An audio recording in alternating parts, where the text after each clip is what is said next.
Bom dia, trago hoje um livro qual eu gosto muito, que fala sobre uma grande batalhadora, desde criança, a sua adolescência, sua fase adulta, até a sua terceira idade. Carolina Maria de Jesus, em Carolina. Mostarda Editora, Orlando Nília.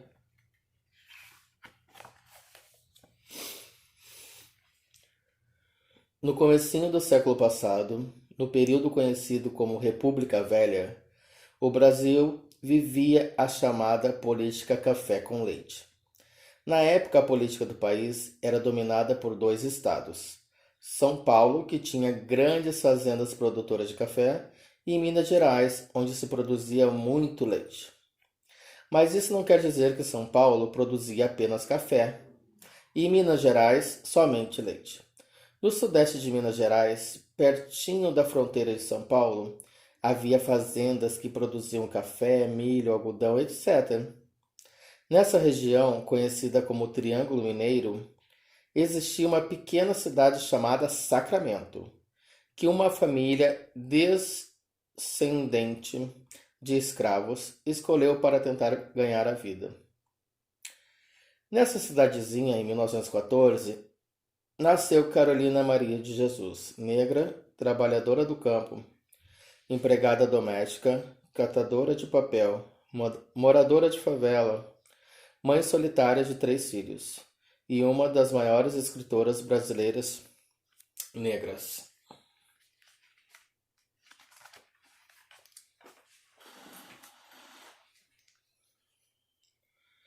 A família de Carolina era pobre e por isso ela estudou pouco. Sua mãe trabalhava de lavadeira para uma senhora da cidade, que bancou os estudos da menina no colégio Allan Kardec. Ela estudou por apenas 2 anos, mas foi neste período que aprendeu as paixões de sua vida, ler e escrever. Por ser inteligente e gostar de ler, era motivo de piada entre os outros crianças, embora jamais tenha se separado dos livros, seus companheiros de vida eterna. Quem não tinha amigos, mas tem livros, tem uma estrada, escrevia mais tarde.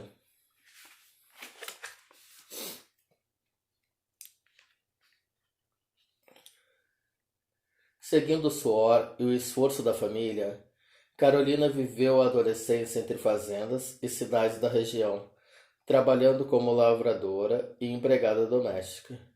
Em 1933, estava de volta à cidadezinha natal. Certa tarde, enquanto lia sentada à porta de sua casa, Carolina foi presa. Tinha sido denunciada por ler. Foi acusada de ler para fazer feitiçaria contra os brancos. A mãe, desesperada, ao sair em sua defesa, também foi presa. Passaram mais de 5 anos na prisão. Minto, passaram mais de 5 dias na prisão, quase sem comer, maltratadas e humilhadas. Carolina apanhou dos policiais e a mãe, ao proteger a filha, teve um braço quebrado. Carolina desejava partir, procurar seu destino e ser feliz. O seu único feitiço eram as palavras, como ela registraria depois. Todos têm um ideal, o meu é gostar de ler. Depois da morte da mãe, em 1937, Carolina seguiu para a cidade de São Paulo. Chegou com o coração cheio de esperança e com o sonho de mudar de vida.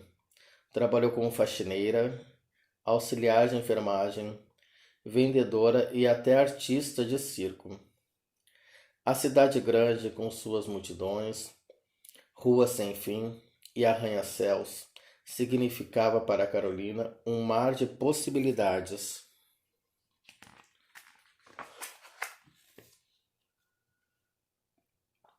Nessa época, conseguiu emprego como doméstica na casa do famoso Euríclides de Jesus Zerbini, o primeiro médico brasileiro a realizar um transplante de coração.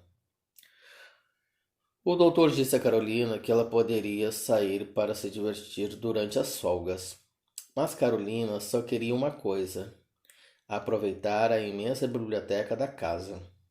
Com a permissão do patrão, ela passava os momentos de descanso entre grandes escritores da literatura mundial.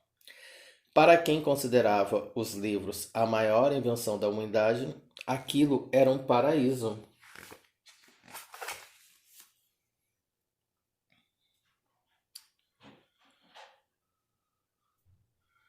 Em 1948, ocorreu uma grande mudança. Carolina engravidou. Por não conseguir arranjar emprego, acabou indo morar na favela do Canindé, perto do rio Tietê, na zona norte de São Paulo. Chão de lama, barracos de madeira, miséria. A favela para Carolina era o quarto de despejo da metrópole. A favela para Carolina era o quarto de despejo da metrópole, onde ia parar tudo o que a cidade não queria mais usar. Apesar da realidade dolorosa, ela não deixava de sonhar. No fim do dia, encostada à porta de seu barraco, olhava para o céu estrelado e sonhava. Eu que sou exótica, gostaria de recordar um pedaço do céu para fazer um vestido. Repito o parágrafo. Apesar da realidade dolorosa, ela não deixava de sonhar. No fim do dia, encostada à porta de seu barraco, olhava para o céu estrelado e sonhava. Eu sou exótica e gostaria de recortar um pedaço do céu para fazer um vestido.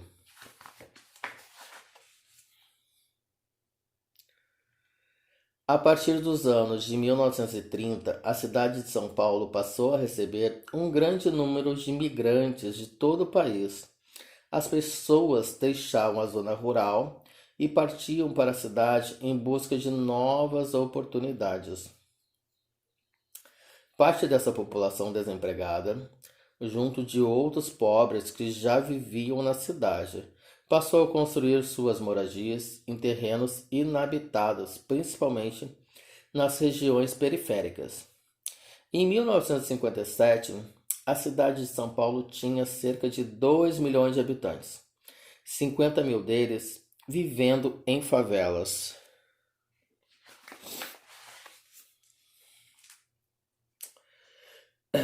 Para sobreviver, Carolina se tornou catadora de papel. Andava o dia inteiro pelas ruas de São Paulo, juntando todo tipo de papel que encontrava. Se encontrasse algo que pudesse ser lido, como pedaços de livros, revistas ou jornais, levava para casa para ler antes de dormir. No fim da jornada exausta, Carolina trocava os papéis por um pouco de dinheiro e o dinheiro por um pouco de comida.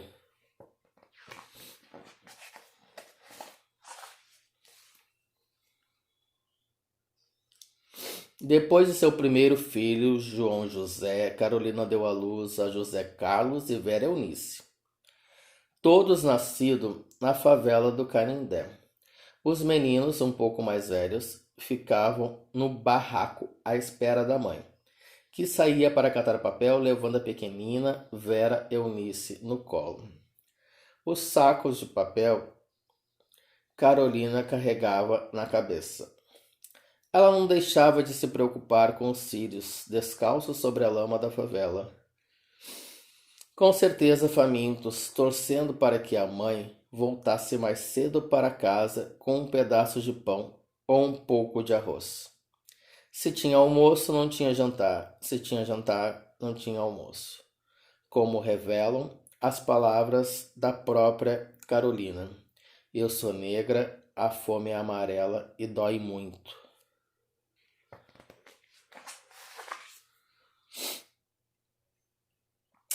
Mesmo levando uma vida difícil, existia dentro de Carolina uma voz que queria ser ouvida, que desejava gritar para o mundo: Venham, vejam, eu existo, essa sou eu. E Carolina realmente tinha a dizer. Em 1955, começou a registrar o dia a dia da favela em papéis que encontrava no lixo. Escrevendo com sinceridade e sem enfeites, criou um jeito próprio de comunicar a sua verdade.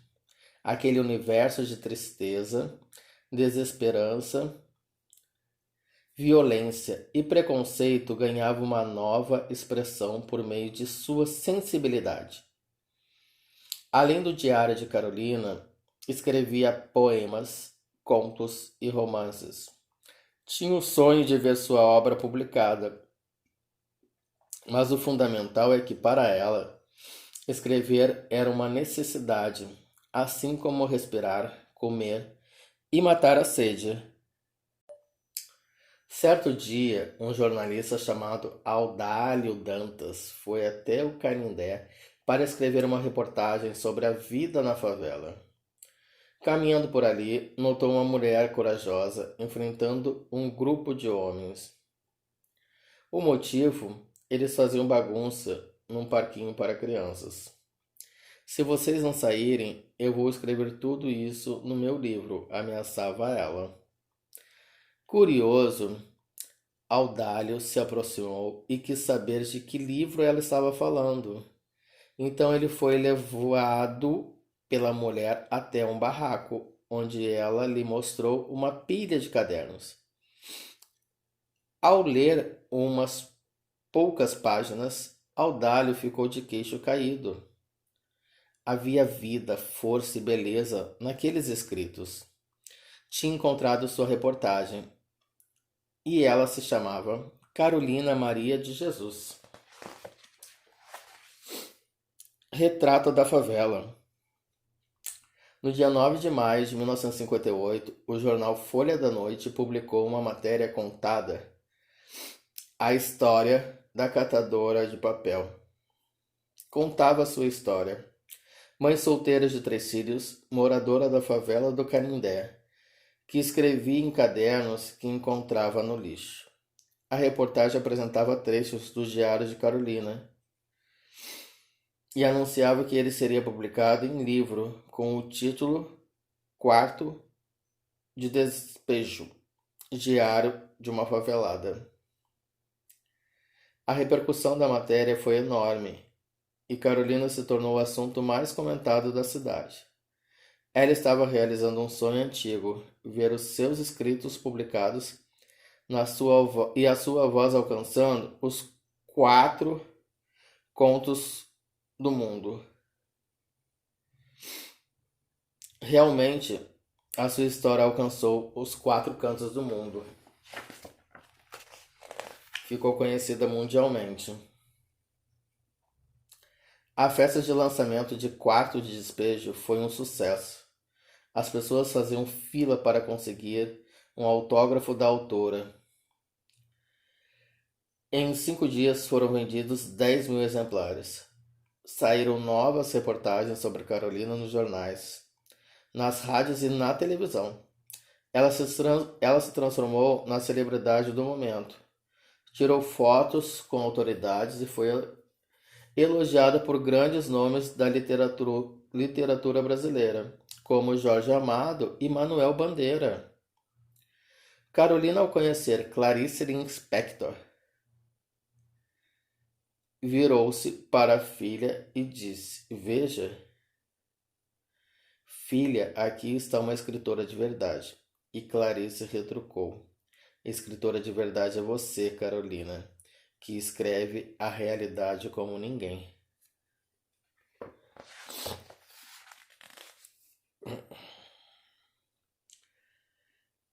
Quarto Despejo se tornou um fenômeno. Foi publicado em 1946. Minto. Foi publicado em 46 países. A arte de Carolina conquistava o mundo. Os convites vindo de fora não paravam de chegar. No Uruguai, ela desfilou em carro aberto ao lado do presidente. Com o sucesso, Carolina deixou a favela do Canindé e se mudou para um bairro em Santana. Mas nem tudo eram flores. Os moradores do bairro não gostavam da presença dela e das filas de pessoas pobres que procuravam sua ajuda. Carolina gostava de ajudar os necessitados e, além disso, não conseguia se adaptar ao ambiente de luxo e riqueza que passou a frequentar. Ela não queria ser vista como uma simples produção de consumo, mas sim como artista e escritora.